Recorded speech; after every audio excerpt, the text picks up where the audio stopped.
When she was born, she had steel, these eyes were incredible. Yes, she's always with the black rim around them. What's one memory that you remember most about Cory? She just had a perfect smile, and she just smiled at everybody. And there was just a neat spirit about her. Like I said, she was smarter than I was, and just had to keep myself together to keep her in line. Now, Sort of. What was she like in school? It seemed like academically, she was very smart too. She was very yes, she was. Smart. Yes, she was. She did very well on all of her testing, and she was in the first tag class. Really? At Adams School, National Honor Society. She was SAA. Yeah. Scholastic. So we take her through high school. She's in all these activities. College. Where did she go to college? University of Iowa. And was she involved? Did she do cheerleading there? What was Cory like? No, because her legs were bad by then. She'd already had 2 knee surgeries, and then when we got to college, she had 2 more. She was Chi Omega, and she did a lot of things through the house.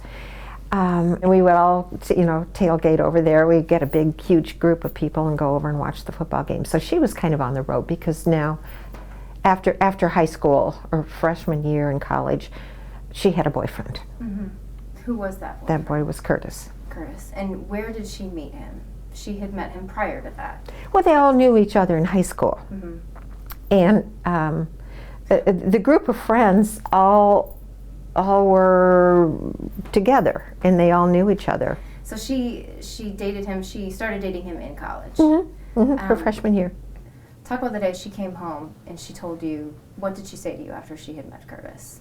Oh, it was Thanksgiving, and we were sitting up on her bed and just kind of talking about things. And she said, "Oh, by the way, I've met the man I'm going to marry." And what was your reaction to that? I was thrilled. I mean, if that's what she wanted. Then she told me who it was. Well, I've known, Terry was in the high school class ahead of me. That's Curtis's dad. Mm-hmm. And, and that was fine. I didn't really know the family much before that. But, the kids all kind of, it was not that Curtis was ever here in high school, but that I knew of, but we all knew each other. You knew of him before? Well, I knew of the family, sure. Yeah. Well, and he was a high school football star. Yes, As a wrestler, yes. He was probably in, the news for, for sports and that type of thing. So we followed it. We went to the football games. We did all the stuff, we did follow him. So then, jumping ahead, after she came home and said, "Mom, I have met the person I'm going to marry," where did it go from there? Did he, did the relationship kind of take off fast after that? That was, what year in college was that? Was that her freshman year? That was her freshman year. Freshman year. Mm-hmm. What kind of happened after that? Was it took off kind of quick? The relationship? I think so. I mean, yeah, of course it did. Of course it did. He interned here one summer at a law firm, and he lived upstairs. I mean, he was here, and she wasn't. When did they get married? She graduated in December 1990. She won an extra semester, and they were married January 26th, yes, 1991. And then after that, he graduated. Then he went to law school, and they lived over in Champaign. John, my husband, and I were a big part of all of this. They wanted an apartment. Mm-hmm. And so the 4 of us went, and we found this wonderful apartment. And Lindsay was born in December 1993. She's beautiful. Yes. They have everything. She's smart. He's very book smart as well, obviously. He's getting his law degree. So as a parent, I would think, my daughter is fine. She's doing good. Yes. What was kind of like their marriage? Like, what did you notice about their marriage in the beginning as far as up until the end? Thought everything was great in the beginning. I mean, when they moved back here, then John and I, again, were part of finding them a home. Mm-hmm. They wanted it in this neighborhood. And they live... And it's 2 houses up and over, yes. Yes. Right across the way from you. So you can't get not too far away. Just can't get away from the family. And of course they had the baby, and so the baby was here a lot of the time. And that was Lindsay. That was Miss Lindsay. That was Lindsay. Yeah. And and then they had 3 more kids. They have a total of 4 kids. Mm-hmm. They had together. Mm-hmm. So as time went on, obviously any marriage has its problems, you know, Sure. you know, any Sure. healthy marriage, you're gonna have that. Did you notice that too? Did you notice anything like that during the marriage? Later on, yes. Did this situation come as a shock to you? You're this mother, you're seeing this marriage, everything seems fine, and then your daughter passes away. I mean, that had to come as a huge blow to you as a parent. It was a huge blow. It's something you don't expect, and you don't expect it from somebody who's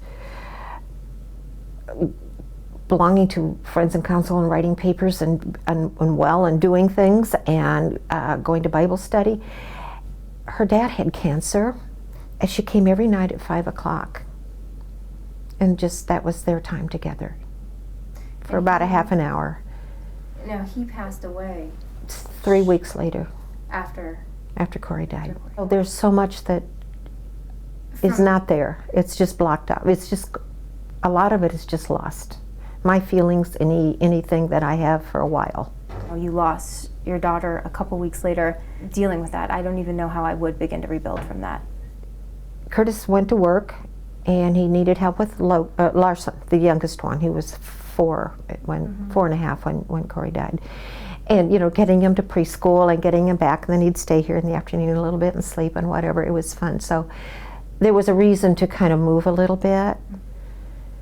Christmas, Lindsay came here to live, and she gave me all the reason to to move forward, because I had to, because she was here. And she needed you. Well, I don't know if she needed me, but I needed her. Needed her. There are pictures of Lindsay sitting on the couch, and it's Cory. I mean, there's just no doubt about it. And people say a lot they see in her. When this happened, Valentine's Day, 2006, and now we're sitting here in 2016. It's 10 years later. Mm-hmm. Going into this trial, it's got to be hard. You're going to have to relive this all over again. Mm-hmm. I can't even imagine. How do you even deal with that? How do you go forward from here? Well, it's been 2 years that I've been kind of reliving it. It was a total shock. I can't tell you when the phone call came. I need to talk with you, or may I talk with you? And I thought, what have I done? You know, it was Adam Gibson. And I thought, oh my gosh, you know, did I do something I didn't know about? And so I said, well, come right away and talk to me. And he did, and laid it all out. And then, since then, people have opened up with many comments and much support. You've had CBS 48 Hours knock on your door. You've had Dateline knock on your door. That, to me, I think would be one of the hardest things about this, is you've already had to deal with losing a daughter. Now you have the attention of the national media on your hands. How do you deal with that? The only thing that I've dealt with them, and People Magazine did a nice job for me, is that I say nothing. It's all about Cory. It's about the good times. It's the good times that they've had as a family. I don't want to say anything bad that would hurt anybody or hurt the boys. And Lindsay, I'm so proud of her for just the way she's grown up. Yeah. And my biggest attitude is that I just wanted her to make her mom proud. It's time to end it. It's time to end it, because Cory isn't coming back. You've said before you can't hold on to this or it will eat you alive. It does. And giving it, I know that sounds strange to a lot of people. I'm not a mean person. It's kind of funny. I go down the street and I see a tall, nice-looking, thin man, and I think, is it Curtis? I go down the street and I'm looking for the boys. I never thought of myself very religious, but I tell you what, I do a lot of talking, ask for a lot of help. And forgiving, I have to forgive him for whatever happens. And otherwise, it would eat me, and I don't want that to happen, because I still have Lindsay and family, and I want the family back together. Is there going to be a normal for you? No, there's never going to be a normal. No. Not for me or for Lindsay.